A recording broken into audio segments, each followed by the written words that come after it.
好，咁啊，歡迎咁多位咧去參加我哋呢個創意編程設計大賽2025-26嘅網上簡介會啦。咁啊，介紹下我自己先。咁我叫 Tony，係呢一個比賽咧主要嘅聯絡人嚟嘅。咁啊，今日咧就會同大家咧去講下全年度嘅比賽啦，會有啲乜嘢嘅安排同埋有啲咩注意嘅地方嘅。咁我哋喺開始講即係陣間所講嘅內容之前咧，咁都會有一個回顧片段啦，去睇翻咧上年度嘅一啲精彩畫面，等大家咧有一啲嘅即係概念啦，知道個比賽咧係會做緊啲乜嘢嘅。咁另外我哋今日咧都有邀請到咧我哋嘅即係合辦機構啦，香港大學電機電子工程系嘅Professor 啦 Doctor Lee 啦，咁陣間咧都會為我哋咧去進行一啲嘅介紹嘅，咁會講下因為佢曾經我哋嘅評審啦，都會講下咧一啲評審嘅心得，同埋會同大家介紹下呢學系嘅。好，咁另外都講下啦，呢個比賽咧，我哋都涉及到唔同嘅機構嘅。咁啊，首先咧有我哋香港青年協會啦，咁啊同埋咧有香港大學電機電子工程學系咧一齊去合辦嘅。咁另外都得到呢個創新科技署嘅資助啦，同埋咧有呢個柯富利科技有限公司咧贊助我哋嘅比賽，同埋咧 email 實驗室咧都有為我哋提供唔同嘅支援嘅。好，咁跟住落嚟咧，我哋就講下呢一個比賽一啲嘅宗旨啦，同埋咧講下一啲嘅即係時間嘅，咁啊都非常之重要啊。咁我哋頭先都講咗啦，咁比賽咧都得到唔同嘅機構，咁我哋一齊去合作啦。咁啊分別有我哋香港青年協會啦，有香港大學電機電子電機電子工程系咧咁合辦嘅，同埋得到創新科技署嘅贊助啦。咁啊安富利科技香港有限公司啦，同埋 email 實驗室咧，都話我哋一啲嘅贊助嘅。咁同埋咧，我哋青協呢邊咧一直咧都致力啦去普及科學啦。咁啊，希望咧可以提供多元化嘅教育同埋課程嘅。咁所以都有呢一個比賽咧，俾同學去參與啦，發揮咧佢哋同一啲IT 啊，又或者咧編程啊相關嘅知識，等佢哋咧可以有發揮潛能嘅機會嘅。咁我哋嘅比賽咧，都希望培養到年青人咧21世紀嘅技能啦，提升到咧佢哋嘅數碼素養嘅。咁啊，可以訓練到佢哋嘅邏輯思維啦，同埋發揮佢哋嘅創意。咁呢個比賽咧，有分線上同埋線下嘅部分嘅。咁線下嘅比賽以及頒獎典禮咧，咁我哋將會喺2026年嘅7月4號就舉行嘅。咁啊，會喺星期六嘅時間嚟嘅。咁啊，都留意住有啲線上比賽部分咧，都會涉及到需要出席到咧喺呢一日嗰一度嘅。好，咁啊喺呢個比賽當中啦，咁我哋都希望咧同學有唔同嘅得着啦，咁同埋咧都可以大家一齊去參與嘅時候咧，可以一齊有一個成長啦。咁因為我哋嘅比賽咧都有涉及到團隊嘅賽事啦，咁所以咧都希望佢哋當中可以掌握到點樣去有團隊合作啊，同埋咧互相溝通啦，去表達到自己，亦都去表達到自己嘅作品啦，俾評判知道佢哋嘅創意能力嘅。咁都希望佢哋喺當中嘅過程咧，可以訓練到佢哋嘅邏輯思維、創意思維，同埋咧應該喺成個製作過程當中咧，都可能會遇上一啲嘅困難嘅。咁都希望佢哋可以順利解難啦，咁提升佢哋嘅解難能力同埋分析咧當中嘅問題嘅。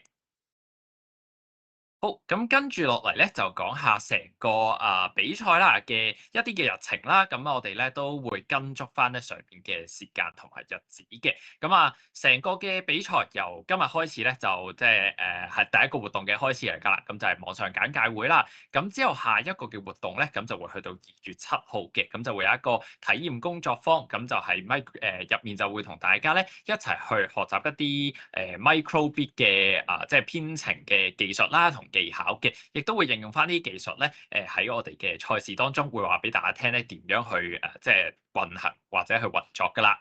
咁而比賽嘅截止報名日期咧，所有嘅賽事都係嘅，咁都會喺呢一個3月12號咧，係呢個截止報名嘅。咁然後咧，我哋都會將一啲工作坊嘅資訊咧分發翻俾咁多位嘅老師啦，又或者係負責人嘅，咁啊佢哋就可以為同學咧去報名唔同程度嘅工作坊啦，咁啊有初階工作坊、進階工作坊，咁啊會有 Microbit 同 Arduino 嘅部分嘅，咁我哋嘅比賽咧都會鼓勵同學去用多啲 AI 嘅功能啦，咁用 Raspberry Pi 嘅功能啦，咁所以咧都會有相關嘅工作坊。咁大家都見到啦，會有個係 Scratch 平台嘅工作坊喎，咁就係我哋嘅賽事咧都涉及到 Scratch 嗰邊嘅。咁然後咧有啲嘅日子咧都需要參加者咧去記住㗎啦。咁啊就係咧一啲比賽日子同埋遞交啲文件嘅日子嚟嘅。咁5月23號咁就會有呢個 Microbit 嘅任務挑戰賽啦，同埋咧都會有相關嘅工作坊舉行嘅。咁6月4號咧就需要交 Scratch 嘅作品啦。咁啊6月26號咧大家見到嘅作品說明書咧就係涉及到一個叫做裝置模型設計賽嘅。咁陣間都會介紹多少少。咁7月4號咧就係頭先所講嘅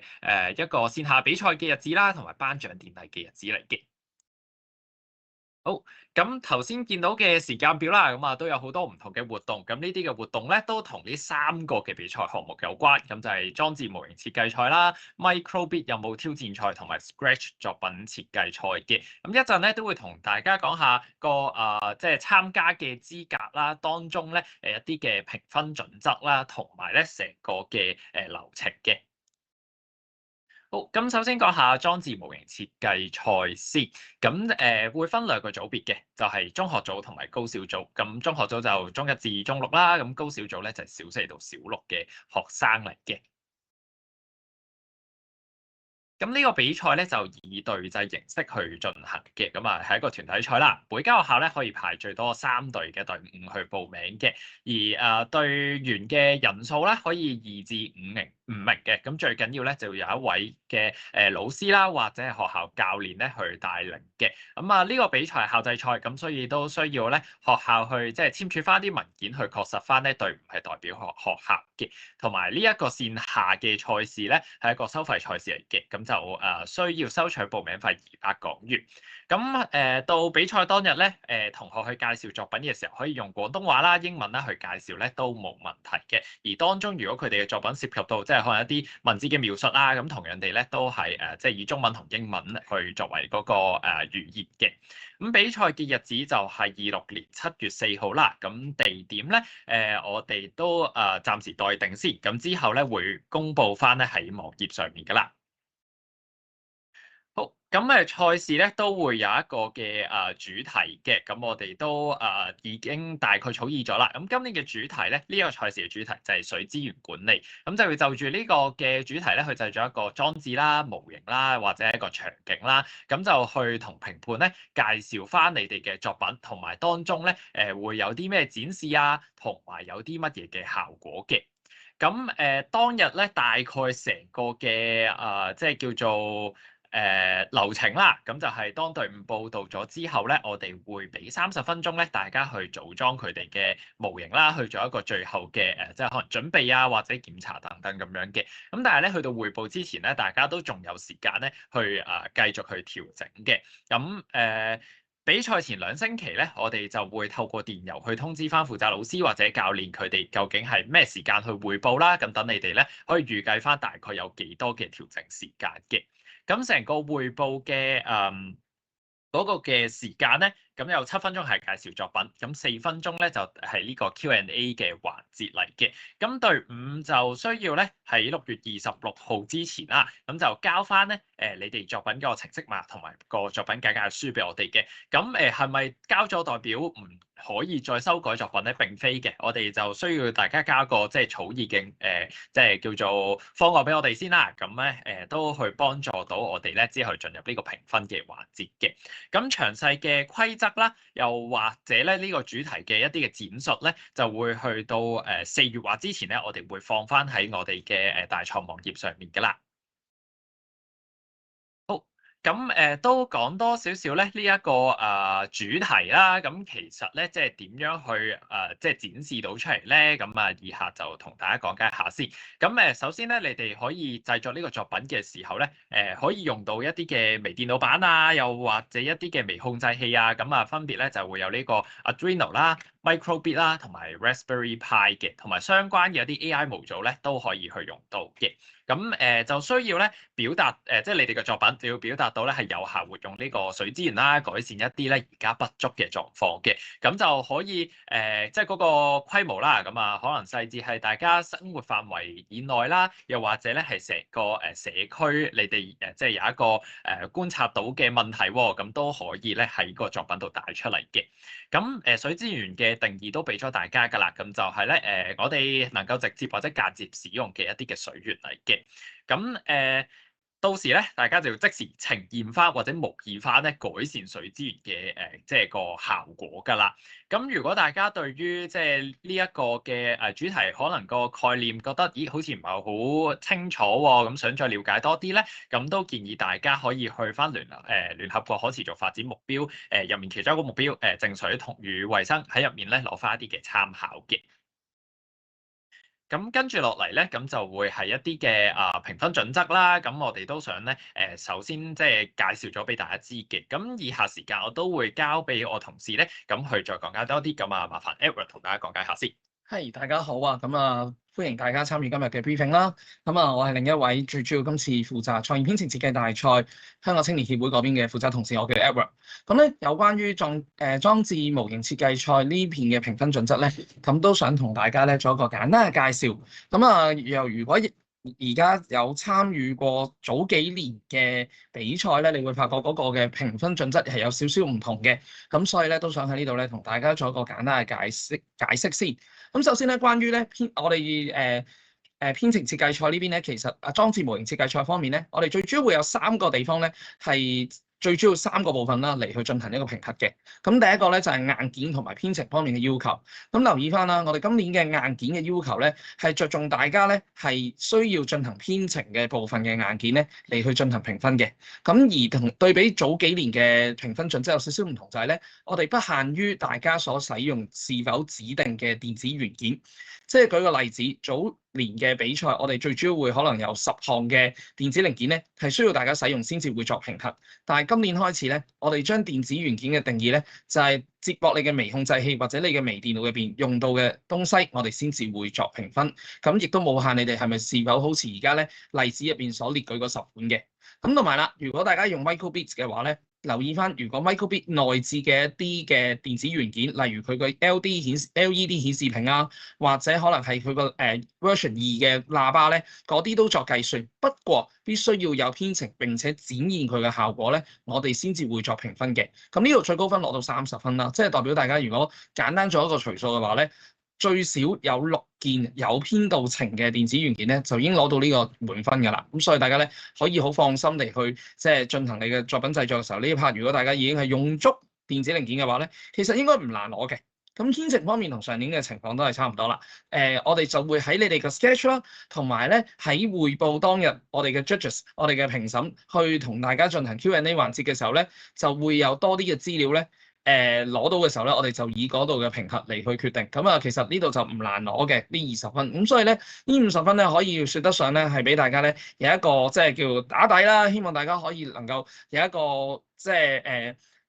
大家可以攞到一個唔細嘅分數先。係啦，咁接住落嚟咧就最主要會另外2部分。第一個咧就係主題任務同埋 AI 呢度咧就係按住翻今年嘅比賽嘅題目嚟去進行一個評核嘅。咁呢度係一個即係會係按住我哋當日嘅評審啦，睇你哋個作品嘅表現啦，包括係清晰嘅程度啊，究竟你是否喺你嗰個裝置或者場景入邊咧，能夠展現到你哋對你哋作品入邊牽涉到可能水資源現存問題嘅清晰程度是否解釋得充足？咁可能做一個簡單嘅例子啦，可能你哋咧個場景。譬如想講可能係一啲缺水嘅地方，咁於是乎你場景就呈現到呢樣嘢，咁然後咧你能夠好清晰地咧用你嘅裝置，用你嘅 Microbit 啊、Arduino 啊嚟去展現到呢一個效果咧，都屬於符合我哋呢個作評核嘅地方嘅。咁既然已經展示咗嗰個現存嘅問題啦，透過你嘅裝置唔係靠你把口啦，當然你都要需要去解釋嘅。咁亦都然後就會係講緊個有效程度啦，以至到就係咧點樣去改善咧？究竟你個 solution 放喺你個作品入邊咧，是否好清晰，能夠可以去展現到出嚟啦？呢度牽涉到就係究竟你個效果，包括就係是否真係好illustrate 到你能夠解決到個水資源嘅問題。舉個例子，可能你咧能夠做到個雨水收集系統咁樣，咁然後咧就有效地係透過你個裝置能夠呈現，以至到相關嘅創意程度啦。咁希望你哋大家咧都可以係喺呢度發揮到你哋嘅創意嘅位置度。咁啊，最後就係關於個 AI 嘅應用啦，因為我哋由早2年開始啦，都鼓勵大家咧可以喺作品入邊咧能夠用得更加多 AI 功能，包括可能 Microbit 內置嘅 AI 功能啦，或者 Arduino Microbit 以至到 Raspberry Pi 我哋一啲嘅 AI 嘅功能嘅延伸嘅一啲模組啦，咁大家咧我都希望大家可以活用到嘅。咁咧今年咧個題目係水資源啦，咁我呢度想特登 emphasize 一個位就係、大家係唔一定係需要放水喺你哋個作品入邊嘅。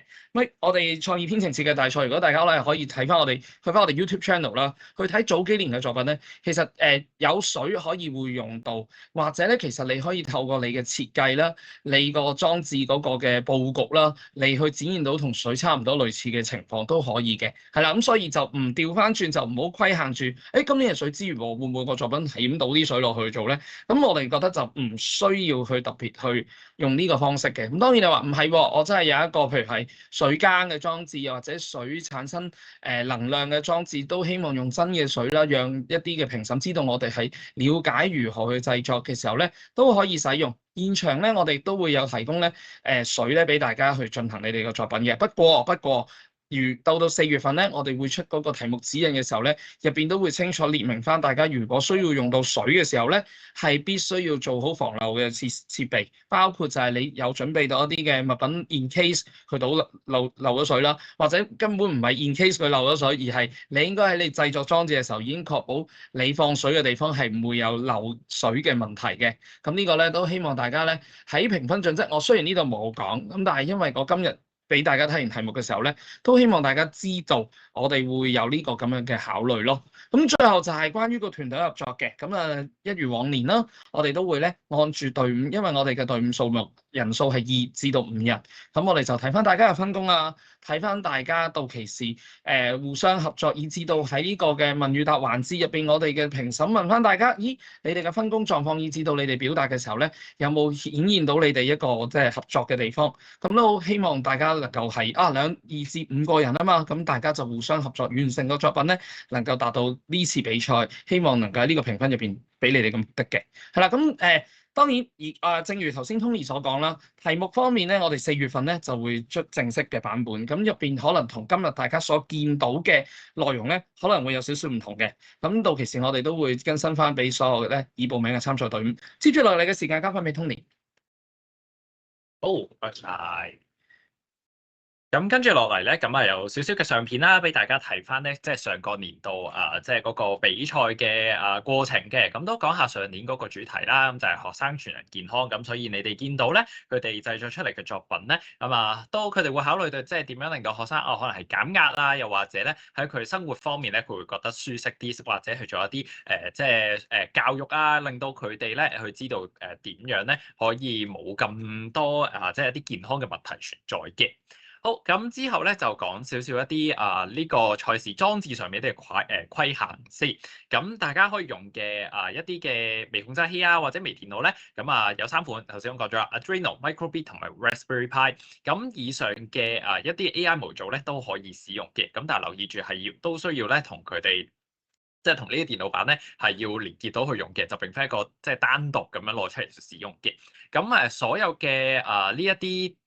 微控制器啦，加埋咧最多可以用6塊，咁同埋咧我哋都會根據翻嗰張台嘅大細啦，咁有個 size 嘅規限俾大家，咁就1.5米咧乘以呢個0.59米嘅。好，咁喺比賽面咧都留意住啦，咁睇呢個比賽當中咧，我哋冇任何嘅資助俾大家嘅，咁所以大家咧自己去預備翻嗰啲軟硬件啦，去搭建你哋嘅模型嘅，咁都希望需要大家啦，用翻啲正版嘅軟硬件啦，同埋咧你哋喺創作過程當中咧，如果即係涉及到一啲圖片啊、聲音啊、影片啊，都希望大家咧即係可以原創啊最好啦。咁但係如果冇嘅話咧，都希望揾佢翻嚟用嘅時候，佢係已經即係過咗嗰個嘅知識產權嘅，即係冇一啲侵權嘅問題喺度嘅。咁我哋都會有一啲相關資料俾大家去參考，咁你哋之後可以去睇翻。咁喺成個創作過程當中咧，用 AI 輔助咧係冇問題嘅。咁但係都需要大家交少少文件俾我哋，咁都喺稍後咧都會同大家介紹下噶啦。好，跟住落嚟咧就係呢個 Microbit 嘅任務挑戰賽嘅。咁參賽組別有今次有3個啦。咁係高小組、初中組同埋高中組嘅。咁喺呢一個比賽當中啦，咁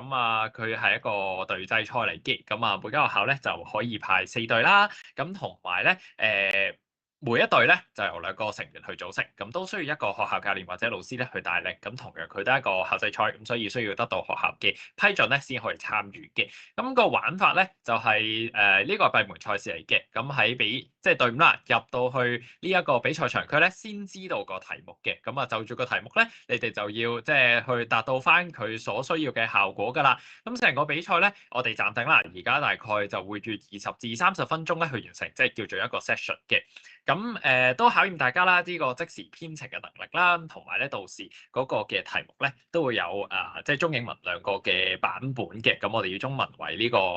即係最準嘅版本啦。咁同埋比賽嘅日期咧有啲唔同啦。咁頭先大家咪見到7月4號嘅，而呢個咧係5月23號嘅下晝嘅。比賽地點就都定好咗㗎啦。咁就係呢一個咧香港大學周奕興樓嘅。Edward 有冇補充？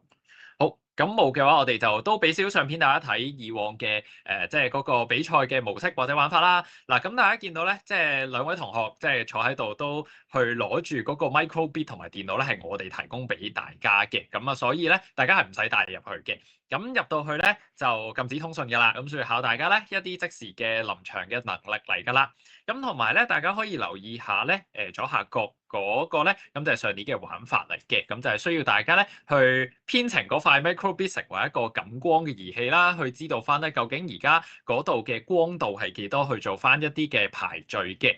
係啦。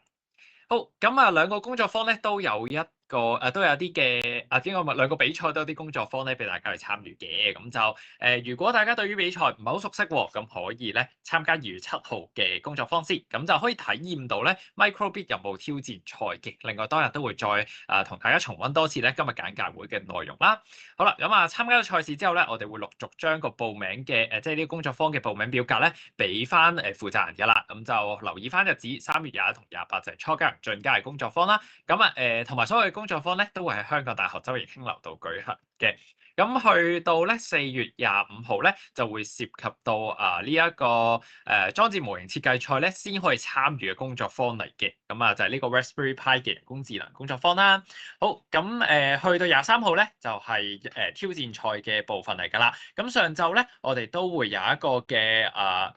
即係呢個工作坊俾大家，俾大家知道下咧究竟下晝嘅時候大概嗰個玩法係點樣啦，俾大家有翻啲心理準備先嘅。咁但係如果人數咧真係非常之多嘅話咧，唔緊要嘅，我哋都會有啲網上資源俾大家咧，可以喺屋企或者學校做一啲嘅準備先嘅。咁都俾大家有啲心理準備咧，入到嚟會有一個乜嘢嘅模式嚟嘅。好啦，咁賽事咧都有唔同嘅獎項啦。咁除咗咧有3甲嘅獎項之外咧，我哋都會有一啲專項或者係優異獎嘅。咁詳細咧都需要大家到時留意翻個賽規㗎啦。咁同埋咧個獎項最終係唔係即係頒出去啦？我哋都要視乎翻咧當日嘅隊伍數量啦，同埋咧大家嘅表現嘅。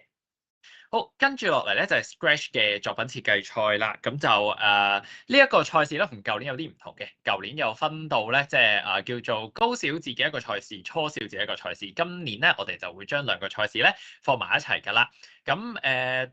陣間會講多少少2個嘅玩法係點樣嘅。咁初小係一個校際賽嚟嘅，咁高小咧就係一個個人賽，咁可以用學校名義或者以個人名義咧自己去報名都得。咁高小咧會有初賽階段同埋決賽階段，咁2個賽事咧都需要大家用 Scratch 3.0咧去製作一個互動作品嘅。咁呢個互動作品嘅定義咧一陣都會再講。好，咁呢度就係參賽資格啦，有個圖表俾大家睇咧，等大家方便啲知道去點樣有咩分別嘅。咁呢個初小嘅團體賽咧，就小1到小3嘅同學可以參與，咁2位同學咧組成隊伍啦。咁每間學校咧可以派出5支隊伍嘅。咁而高小嗰邊咧，每一位聯絡人咁就可以為20位嘅同學咧去報名嘅。咁如果要報到21位咯，即係可能學校老師即係報咗20個，要報多1個喎，咁我哋會建議咧學校老師可能都需要揾其他老師去協助啦，咁就去幫其他同學去報名嘅。咁留意翻啦，咁所有嘅負責人咧都需要咧係18歲或以上嘅人士嚟嘅，咁去同我哋做翻呢個聯絡嘅工作同埋帶領嘅工作。好，咁比賽嘅內容啦，咁頭先嗰個用 Scratch 3.0去製作互動作品，咁當中咧可以包含一啲互動嘅故事啦、遊戲啦。咁今年嘅主題咧就係可持續未來城市，咁就需要大家展示到咧你哋心中未來嘅香港嘅城市規劃、建築或者設施係點樣啦，點樣可以幫助咧香港即係可能喺某啲嘅範疇咧會有啲嘅提升啦，又甚至乎咧可能幫助到市民咧個生活質素啊，或者佢哋即係平時嘅日常起居啊，都可以咧就有一個更好嘅變化嘅。咁如果大家對於咧呢個概念都唔太明白嘅話咧，都可以參考翻呢個聯合國可持續發展目標嘅永續城鄉嘅。咁成個嘅作品就5分鐘之內咧要演示完畢㗎啦。咁即係交俾我哋咧，就當一個觀眾或者用家，佢5分鐘內咧可以閱讀晒成個故事同埋玩晒當中嘅遊戲嘅。咁所以大家咧喺6月4號咧交翻呢個 SB3 嘅檔案俾我哋。咁詳細一樣啦，喺4月或之前咧，我哋會公佈俾大家知嘅。好，咁作品嘅要求咧，就需要有2個平台俾大家去製作，咁分別可以喺呢個 MIT 嘅網上擺嘅 Scratch 啦，又或者另一個咧 MIT PLG AI Block Platform 嗰度去製作嘅。係，咁留意翻咧，交俾我哋嘅時候咧，都需要去正常咁運作啦。如果咧唔得嘅話咧，咁其實我哋都好難去評分，咁甚至乎咧最終係幫唔到作品去評分嘅。咁當中可以用即係可能會有啲錄音嘅地方啊，咁你哋可以用廣東話、普通話、英文咧去配音咧都冇問題嘅。好，咁跟住落嚟講下2個賽事嘅評分準則啦，咁都會有啲唔同嘅。咁初小咧團體賽同高小個人賽嘅初賽咧，咁會有一個同一嘅評分準則先嘅。咁逐個講下先。咁第一個就切入主題度啦，就係大家嘅作品要緊扣到個主題嘅。咁就有去到50分，有呢個嘅比重嘅。咁第二個咧就係個敘事嘅流暢度，咁就睇下大家嘅作品咧係咪有條理啦，或者係順序地可以表達到當中嘅內容啦，以及咧當中嘅程式咧係唔係順利咁樣執行到啦。咁第3個咧就係互動體驗啦，咁需要咧大家即係去俾用家或者參與者咧去用嘅時候，佢能夠可以透過即係指示或者畫面一啲嘅效果啦，知道點樣去掌握個劇情嘅發展啦，或者遊戲嘅操作嘅。咁同埋咧有一定嘅程度可以即係佢哋有一定程度參與當中嘅。咁跟住落嚟就係個作品嘅創意度啦，咁都會咧去考量翻大家嘅素材元素咧，有冇自己嘅獨特性啦，趣味喺度啦，咁同埋咧當中一啲互動嘅部分咧，係咪可以增加到成個作品嘅一啲玩味性質喺度嘅？咁最後咧，我哋都鼓勵大家即係使用 Scratch 上面嘅 AI 功能啦，咁所以都有20分咧係屬於呢一個部分嘅。咁就睇下大家用嘅時候咧，能唔能夠順利咁樣去運作啦。好，咁跟住落嚟咧，就係講到高小個人賽嘅決賽部分啦。咁頭先初賽就即係有一個評分準則啦。咁我哋收咗好多嘅作品翻嚟之後咧，會做一個初選嘅。咁然後咧，會去到6月15號或之前，我哋會通知翻咧晉身決賽嘅即係參加者啦。咁需要大家咧喺7月4號就出席咧呢一個嘅比賽嘅。咁比賽時間咧會喺上晝，下晝咧就係頒獎嘅時間嚟㗎啦。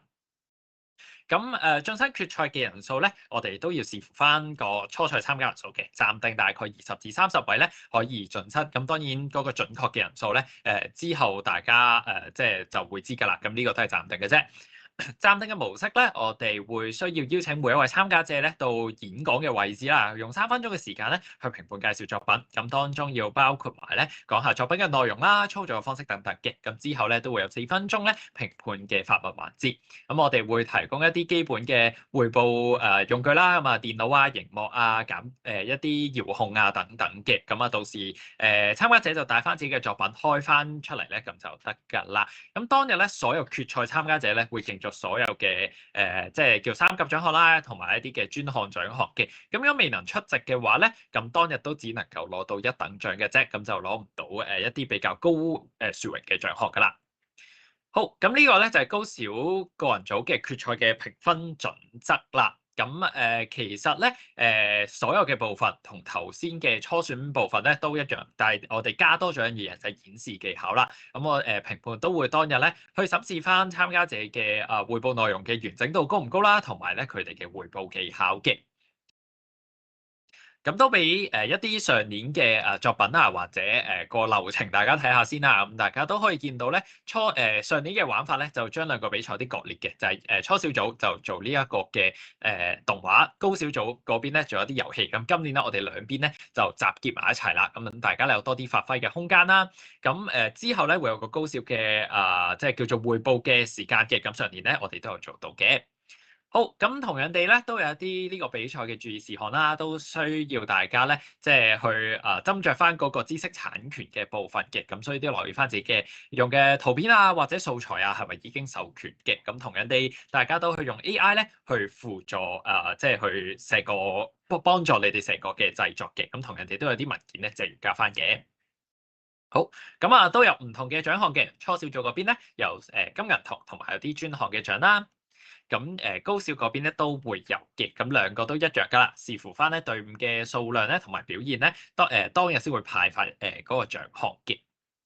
好，咁兩個比賽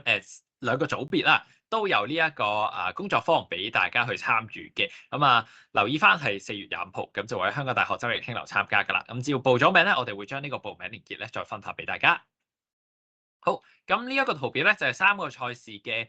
即係叫做一個簡單嘅總結啦。咁之後咧，其實大家可以上我哋嘅網頁咧去下載翻呢一個簡報嘅。咁到時你哋如果即係想要一個簡單啲嘅參考咧，睇翻呢一版咧，咁就 OK 噶啦。咁跟住落嚟嘅時間咧，就交俾Edward 啦，同大家介紹下咧使用生成式人工智能嘅一啲嘅注意事項嘅。係，多謝阿 Tony 嘅詳細解釋啦。首先講翻咧，其實自從2022年開始啦，針對創意編程設計大賽咧，其實我哋已經會有一個嘅標準嘅準則咧，嚟去讓大家咧如何去使用呢個生成式人工智能嘅 generative AI。但係咧作為比賽方咧，有責任地去同大家解釋翻如何去正確使用呢一個嘅生成式人工智能所產出嘅一啲東西。第一，大家請謹慎並且負責任地使用啦。冇必要嘅話，我哋都覺得大家係以自己隊伍嘅創意咧為做基準嘅，係啦。咁同埋咧，最主要佢嘅工作咧，我哋希望能夠讓大家作為可能大資料嘅搜集啦，以至到生成一啲可能喺你作品能夠增強嗰個 presentation 啊，或者表達方面嘅啲圖片啊、聲音啊，呢度應該講漏咗啦，仲有影片添，呢排越嚟越多，以至到就係一啲嘅編程啦，都可以透過生成式人工智能去使用，而大賽咧本身係允許大家使用嘅。唯一咧，大家要留意就係咧，如果生成圖片、影片、聲音，以至到甚至 coding 嘅話咧，確保你哋是否所生成嘅資料咧係沒有侵犯版權嘅。呢個位咧都想作一啲少少詳細嘅解釋，因為咧。認真，如果我哋講緊生成一啲嘅圖片或者係聲音，以至到影片咧，大家所使用嘅平台咧，有機會佢哋係有豁免條款話，入邊未必唔含有係啦，未必唔含有，即係有機會會含有一啲咧含版權嘅作品嘅。咁我覺得咧，大家可以自己去去留意大家所使用嘅平台嘅時候咧，入邊是否有呢個咁樣嘅條款啦，讓大家去知道，以至到咧其實大家喺生成嘅時候咧，可以透過你哋嘅提示工程入邊咧，睇下可唔可以做到。不過咧呢個位咧，我希望大家自己咧去進行一個審視嘅時候咧，可以去了解多少少，以至到就係咧好多時。去生成式人工智能到呢一刻咧，都依然繼續有少許一啲資料是否準確嘅問題。咁包括就係可能所生成出嚟嘅圖片，如果佢話真實嘅地方都好啦，都有可能其實係未必係真嘅，係啦，佢可能只係攞咗部分嘅素材嚟去生成。咁所以大家咧不要盡信，係啦。不過對我哋比賽嚟講咧，可能大家係用生成式人工智能，通常就會係可能係幫助大家生成一啲唔想畫嘅圖片啊，或者可能聲音啊，以至到就可能個 coding 方面，可能大家有 struggle，可能大家有啲地方諗唔到，咁可能就透過咧GenAI 去幫手嘅。咁同埋啦，我哋係允許之餘，其實我哋某程度上都鼓勵大家去使用。不過喺使用嘅時候咧，我哋都希望大家係喺個交作品嘅時候咧，同一時間就係申報翻你哋所使用嘅情況。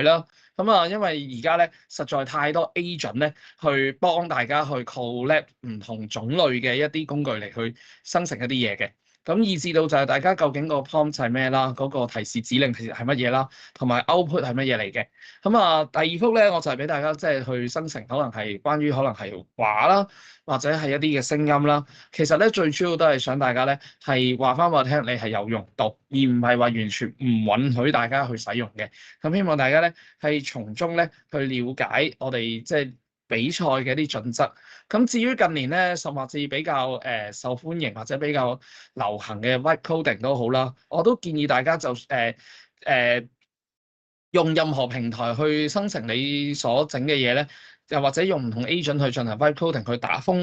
包你嗰個嘅作品都好啦。希望大家作出申報，並且咧從你哋個 prompt 入邊啦，去了解翻你哋知唔知或者你哋認識你哋所打嘅 prompt 咧，究竟是否係由你哋嘅 input 去做？係啦。咁啊，多謝大家咧去參與今日嘅一個即係分享先啦。咁啊，未完嘅，係啦。接住落嚟咧，我哋邀請咧香港大學電機電子工程系講師李頌誠博士咧，為我哋進行一個嘅客席嘅分享啦。咁啊，呢個時間咧，不如我就交俾阿 Victor Dr. Lee 為我哋去進行分享嘅。唔該晒。好，唔該晒 Edward。OK， 等我 share 個 screen 先嚇。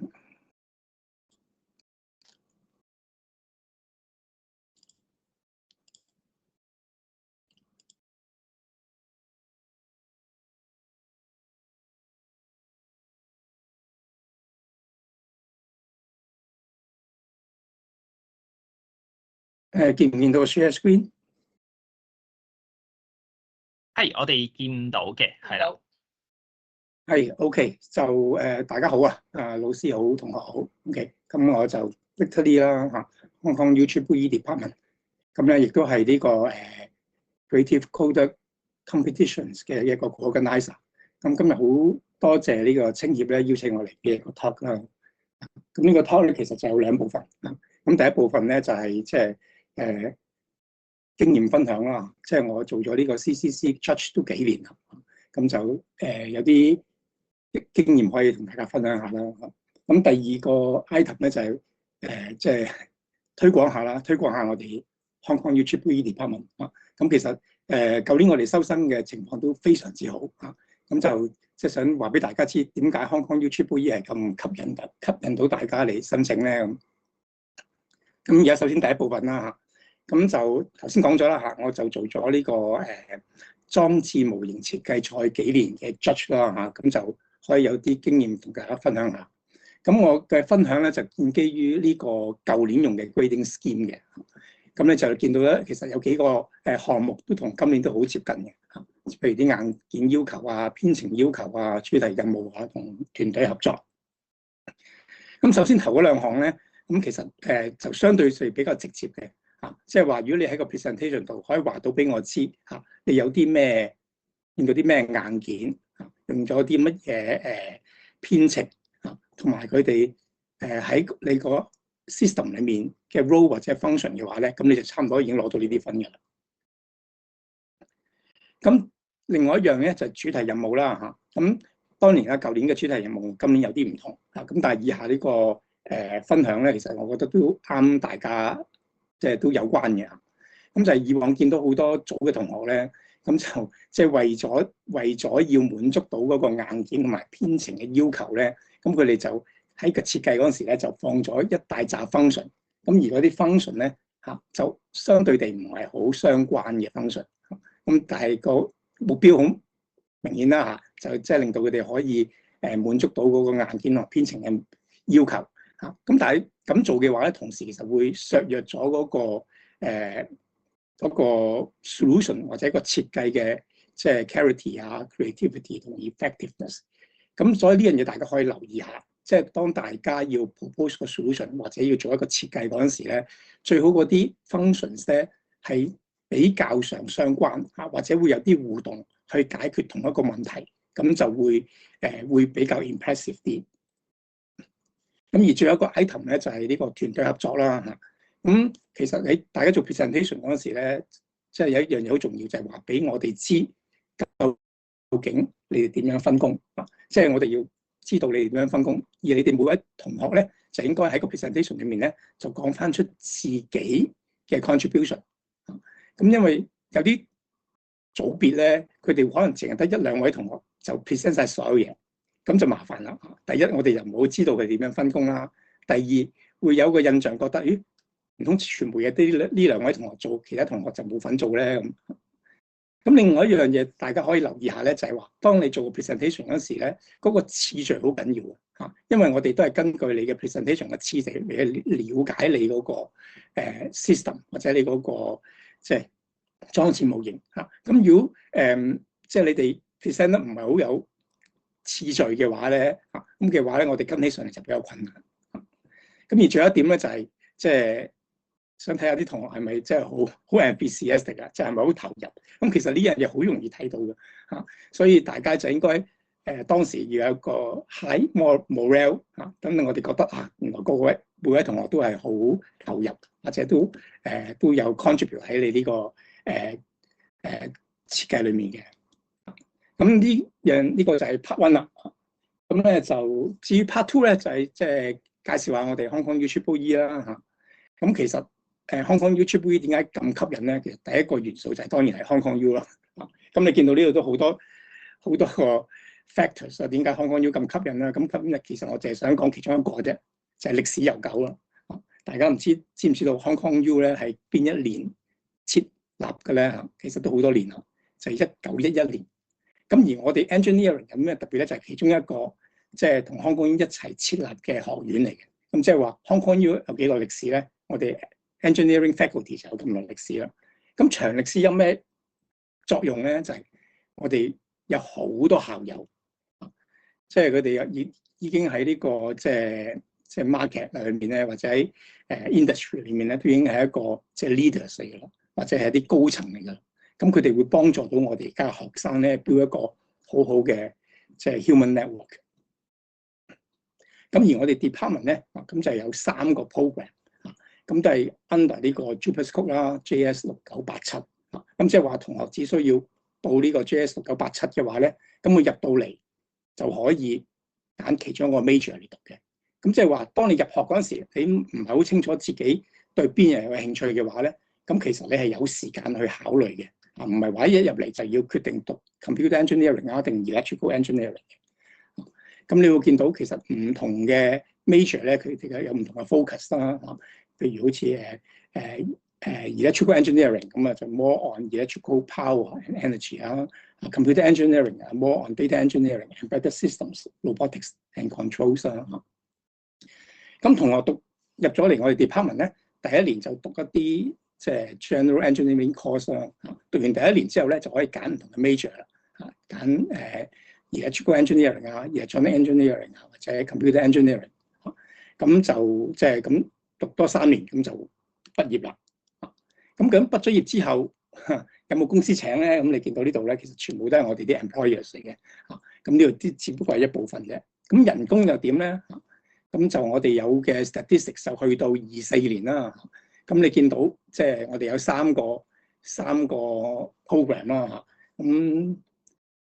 即係呢啲就係平均人工啦，同最高人工。咁其實應該都算幾吸引嘅啦。咁佢哋咧就你會見到佢哋有啲嘢去咗 industry 啦，有啲就去咗政府工啦，有啲去咗教育界啦，有啲去咗啲社福機構啦咁。咁如果讀緊書嗰時咧，佢哋都可以做 internship 嘅，即係可以喺個暑假裡面做6至8個禮拜 internship 啦。咁佢哋會喺呢啲公司度做啦。咁或者有啲同學中意去外國交流嘅，咁你見到呢度我哋即係 Hong Kong U 同呢啲即係 universities 都有啲交流嘅 agreement 嘅嚇，咁啲同學都可以去呢啲大學度交流嘅。咁或者有啲同學對做 research 有興趣嘅，即係話我諗住讀完個 bachelor 之後咧，就可能讀個 master、讀個 doctor 嘅。咁佢喺讀 bachelor 嗰時已經想做 research 㗎啦。咁你見到我哋都有呢個咁嘅 research fellowship program， 咁就同呢啲即係 top universities 咧就會有啲即係 agreement， 就可以一齊 supervise 一啲即係 undergrad 嘅 research student。咁除此之外咧，我哋即係我哋 Hong Kong U 裏面咧就個叫 innovation wing 啦。咁你即係如果你好中意做創作嘅嚇，好中意即係 design 一啲 solutions 嘅，咁你見到咁即係我哋會有一個好好嘅 infrastructure 啦嚇，就可以俾大家喺裏面即係發揮自己嘅 creativities 啦。咁另外仲有一個 Innovation Academy 嚇，咁咧即係啲同學都可以即係進入呢個 Innovation Academy 咧，就做佢自己中意做嘅 project。咁如果佢哋做咗啲 project 之後，發覺誒，即係可能可以參加下啲比賽喎。咁正如呢個畫面大家都見到啦，咁我啲同學咧就去世界唔同嘅地方咧就參加比賽，咁亦都即係得到獎啊咁翻嚟嘅。咁其實讀 engineering 咧，其實都幾 interesting 嘅。你見到啦，我哋呢個係一個 summer academy 嚟嘅嚇。咁呢啲全部都係好似你哋咁嘅中學同學嚟嘅咋嚇。咁佢哋就嚟參加呢個比賽，即係寶寶級比賽咁，佢哋都係好開心嘅。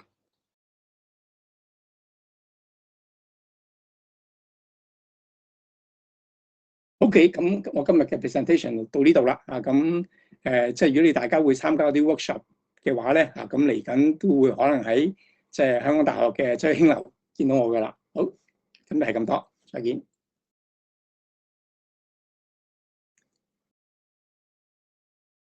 唔該晒 Dr. Lee，係啦，咁啊都希望大家咧，即係對於即係 Triple E 啦呢一個學系啦，咁啊可以有多方面嘅了解啦，咁啊希望大家咧咁啊之後即係可以考慮多啲咧唔同嘅出路嘅。咁啊與此同時咧，咁我哋都繼續講翻落去咧，就係比賽咧一啲報名嘅流程嘅。咁啊麻煩大家等我再 share 個 PowerPoint 先。OK， 好。咁咧，首先講下即係個體驗工作坊先啦。咁如果大家咧即係今日聽完個簡介會咧，都仲即係可能有啲考慮喎，或者想知道咧真係實際做落去嘅時候係點樣玩喎，咁都建議大家咧去報名嘅。咁但係留意住咧嗰個即係我哋模擬嘅部分咧，都只係呢一個 microbit 嘅任務挑戰賽嘅啫。咁我哋當日咧會俾同大家講下可能係上個年度咁啊，大概咧點樣整翻嗰個嘅挑戰效果啊。咁啊，等大家咧可以見到嗰個嘅做法嘅。咁啊，而呢個工作坊嘅日子咧就係2月7號嚟嘅，咁係星期六，會有2節，咁第一節咧就2點到3點半，第二節咧就係4點到5點半嘅，係啦。咁啊，官方網頁嗰度咧，我哋之後好快脆會 update 翻㗎啦，好快脆會有嗰個報名連結喺上面嘅，而家暫時係冇啊。咁啊，可能大家咧等聽日啦，咁聽日咧應該都會見到㗎啦，因為陣間咧我哋就會 update 佢㗎啦。咁費用咧就全免嘅。好，咁跟住落嚟咧就係個成個參賽個報名係點樣去做啦。咁啊，同樣地上翻我哋嘅大會網頁咧，咁都會揾到嗰個參賽嘅連結㗎啦。咁喺大家入到去之後咧，就留意翻自己報邊個比賽啦。咁啊，撳翻咧相關嘅按鈕咧，咁就可以 keep 住一路去填一啲嘅資料㗎啦。咁啊，截止日期係3月12號，去到嗰晚嘅11點59分。好，咁同埋留意翻咧嗰個報咗名之後咧，大家係會收到一個嘅通知嘅，咁就大家已經交咗咧個報名表㗎啦。咁但係咧當中都需要等5個工作天，我哋會睇翻啲資料嘅準確性啦，跟住咧會做翻個批核嘅。收到個批核嘅時候咧，都有啲步驟需要大家做翻。又或者咧，大家對於sorry 啊，好，我再 share 多次個 PowerPoint 先。係啦，唔好意思，我再開翻先啊。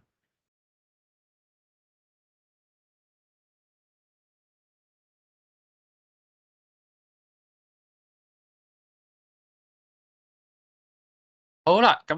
個報名注意事項繼續落去啦。咁啊，頭先講過報完名之後啦，會有個 auto email 俾大家，之後我哋會進行一個批核嘅。咁而家見到呢一個咧係個 auto email 嚟嘅啫，咁啊俾大家知道你交咗資料啦，但唔代表成功報名嘅。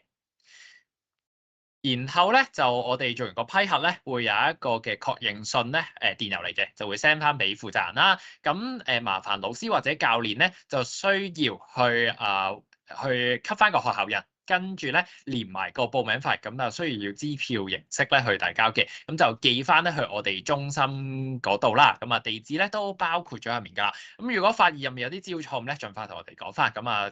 我哋會幫你修改㗎啦。咁留意翻交錢或者同交呢個嘅確認信嘅日期咧，就需要喺4月15號之前咧去完成晒嘅，係啦。好。咁最後就一啲嘅聯絡方法啦。咁如果大家咧對於賽事有啲咩疑問嘅話咧，都可以打電話去揾翻我嘅，我係 Tony。咁同埋咧都會有一啲嘅 social media 咧，你哋可以喺上面得到一啲中心或者係比賽最新嘅資訊嘅。好，咁啊，多謝大家嘅參與啊！咁如果大家有啲咩問題嘅話咧，我哋你哋都可以可能喺 YouTube 嗰邊啦，或者咧喺呢一個Teams 呢邊咧去留言翻俾我哋知都得嘅。咁我哋都再次唔該晒 Dr. Lee 咧今日嘅 sharing 啦，希望咧可以幫到大家咧喺賽事當中咧有個更好嘅發揮啦，同埋咧都多謝 Dr. Lee 同大家分享咗即係可能對於編程啊，或者對於咧呢方面嘅技術日後咧可以有一個乜嘢出路，咁你哋可以考慮咧去呢方面即係嘅工作或者去一啲嘅進修嘅。好，咁我哋就不如多大概可能1分鐘嘅時間啦，咁啊睇下咧會唔會收集到一啲嘅問題，咁如果有嘅話咧就可以盡快提出啦，咁如果冇嘅話咧我哋就好快脆都會完結呢一個 Teams 㗎啦，咁同埋大家咧都如果冇問題都可以自行離開㗎啦，咁同埋一啲嘅重溫內容，我哋之後都會放翻咧喺我哋嘅大會網頁嗰度㗎啦。